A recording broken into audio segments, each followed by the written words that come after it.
কিন্তু আমাদেরকে ওখানে ব্যস্ত রেখে ভিতরে ভিতরে এইসব কর্মকাণ্ড করছেন। আর আপনি কারণে অকারণে বিদেশ সফর যাচ্ছেন, আর আয়সা বলছেন যে বিরাট বিরাট পুঁজি আসতেছে। কই জাপান থেকে কোনো পুঁজি পেয়েছেন এর মধ্যে? কিন্তু আয়সা গালবরা বুলি করলেন, এইখানে যাচ্ছেন ওখানে যাচ্ছেন, লন্ডনে গিয়া বললেন যে ওখানে বিভিন্ন ধরনের ডিল করবেন, পরে দেখা গেল যে না ওটা একটা ব্যক্তিগত সফর ছিল। আরে ভাই, গত 17 বছর তো এগুলো আমরা দেখেছি, তোমাদের কাছ থেকে তো আমরা এগুলো আশা করি না। জনগণের সাথে প্রতারণা করা, ধোঁকা দেওয়া, এটা তো কোনো মানে হয় না। আপনি এই চুক্তিটা করে ফেললেন আর বললেন যে না এগুলো প্রকাশ করা যাবে না।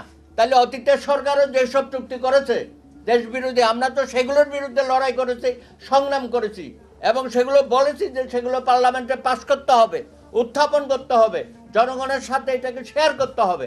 আপনি কিন্তু একই কাজ করেছেন, একই কাজ করে আপনি অতীতে যে অপকর্মগুলো হয়েছে সেগুলো বৈধতা দিচ্ছেন না।